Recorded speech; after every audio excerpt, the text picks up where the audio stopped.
क्या हो अगर एक दिन तुम्हारी दुनिया दो हिस्सों में बंट जाए। एक तरफ 1999 जहां लोग पेजर और कैसेट टेप्स इस्तेमाल करते हैं, और दूसरी तरफ 2018 जहां हर चीज स्मार्टफोन और एआई से चलती है।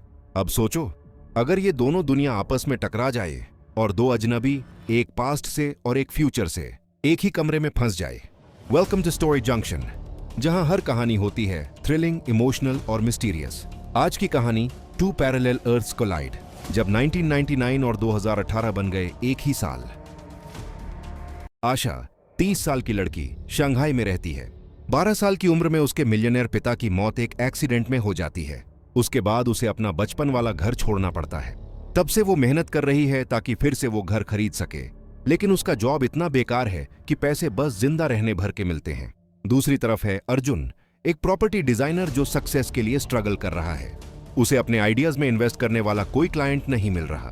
दिन के आखिर में दोनों अपने शैबी अपार्टमेंट्स में लौटते हैं। अजीब बात यह है कि वो दोनों एक ही फ्लैट में, एक ही बिल्डिंग में रहते हैं, बस अलग अलग टाइमलाइन में। आशा कपड़े धोती है और अर्जुन डिनर बनाता है, लेकिन अचानक अर्जुन के सिंक में आशा के बाथटब की चीजें आने लगती हैं। आशा के कपड़े उसके कुकिंग पॉट में पहुंच जाते हैं और अर्जुन की सब्जियां उसके टब में तैरने लगती हैं। रात भर उनकी चीजें एक दूसरे के रूम में आती जाती रहती हैं। सुबह जब उठते हैं तो दोनों के कमरे मर्ज होकर एक ही रूम बन चुके होते हैं। एक तरफ ब्राइट सनी डे, दूसरी तरफ हैवी रेन। दोनों कंफ्यूज हैं कि ये क्या हो गया। जब अर्जुन डोर खोलता है तो बाहर 1999 का वर्ल्ड दिखता है, और जब आशा अपनी साइड से डोर खोलती है तो बाहर 2018 की मॉडर्न दुनिया है। अब उन्हें समझ आता है कि वो दोनों एक ही अपार्टमेंट में रहते हैं, लेकिन दो अलग अलग टाइमलाइन से, जो अब आपस में मर्ज हो गई हैं।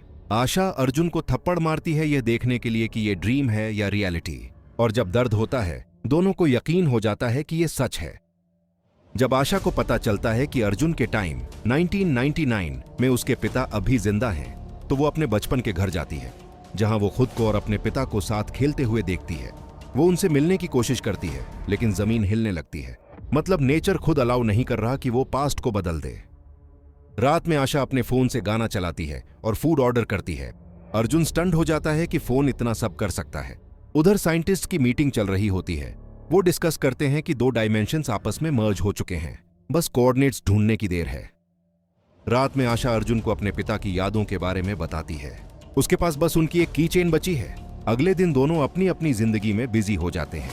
आशा एक रिच हस्बैंड ढूंढने की कोशिश में है जो उसका ड्रीम हाउस खरीद दे। वो एक ऑनलाइन डेटिंग ऐप पर एक आदमी से मिलती है जो कहता है कि वो मिलियनेयर है, लेकिन जब वो पैसे लेकर उससे मिलती है तो वो आदमी उसे धोखा देकर भाग जाता है।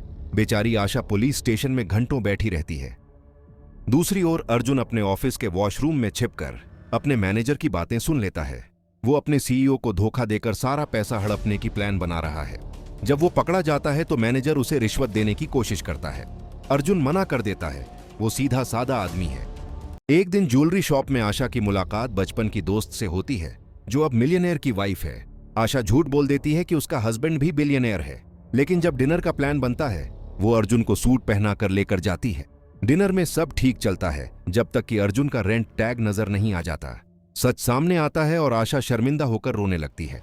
फिर दोनों टीवी पर लॉटरी का शो देखते हैं और डिसाइड करते हैं कि अगर अर्जुन 1999 में टिकट खरीदे तो वो फ्यूचर में रिच हो जाएंगे।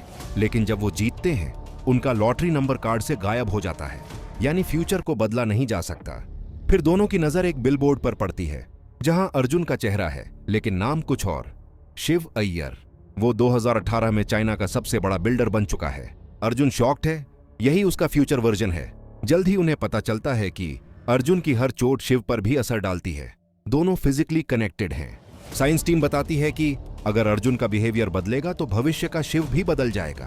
फिर शिव खुद आशा से मिलने आता है और कहता है, अर्जुन से दूर रहो ताकि मैं फ्यूचर में सक्सेसफुल रहूं। वो उसे ड्रीम हाउस खरीद देने का वादा करता है। आशा अर्जुन की फ्यूचर सेफ्टी के लिए मान जाती है। आशा घर छोड़ देती है, लेकिन उसका डोर खुला रह जाता है। अब अर्जुन 2018 की वर्ल्ड में जा सकता है। सीईओ को जब मैनेजर की साजिश का पता चलता है तो मैनेजर उसे मारने की कोशिश करता है। उसी वक्त अर्जुन वहां पहुंचता है और समझ जाता है कि भविष्य में उसका वर्जन शिव अय्यर यही क्राइम करता है और इसी से रिच बनता है। वो मैनेजर को रोक देता है और सीईओ की जान बचा लेता है। सीईओ की कीचेन देखकर अर्जुन को शॉक लगता है। वो वही कीचेन है जो आशा अपने पिता की याद में रखती थी, यानी सीईओ ही आशा का पिता है। और भविष्य वाला शिव उसी की मौत का जिम्मेदार था। जैसे ही ऐसा होता है, 2018 वाला शिव गायब हो जाता है। फ्यूचर बदल गया। आशा का पिता अब नहीं मरा, मतलब वो कभी ऑर्फन नहीं बनेगी और इसलिए वो वर्जन ऑफ आशा अब एग्जिस्ट नहीं करेगी। अंतिम सीन में अर्जुन अपने कमरे में लौटता है, जहां दोनों टाइमलाइन फिर से अलग होने लगती हैं। जब वो एक दूसरे को देखते हैं, आशा मुस्कुराती है और धीरे धीरे गायब हो जाती है। और बस यही सिखाती है ये कहानी। कभी कभी किस्मत हमें दूसरा मौका देती है, लेकिन हर बार वो किसी न किसी चीज की कीमत मांगती है। आशा और अर्जुन की कहानी बस प्यार की नहीं थी, ये एक ऐसी जर्नी थी जहां टाइम ने खुद को बदल दिया। क्योंकि जब दो पैरेलल वर्ल्ड्स आपस में टकराईं, तो किसी एक को मिटना ही पड़ा। और याद रखो, gold digging doesn't pay, but true love always finds a way. अगर तुम्हें ये कहानी पसंद आई तो लाइक करो, कमेंट में बताओ कौन सा मोमेंट तुम्हें सबसे ज्यादा छू गया। और ऐसी ही थ्रिलिंग, इमोशनल और मिस्ट्री फील्ड कहानियां देखने के लिए सब्सक्राइब करो स्टोरी जंक्शन को। हर कहानी में एक नया रहस्य।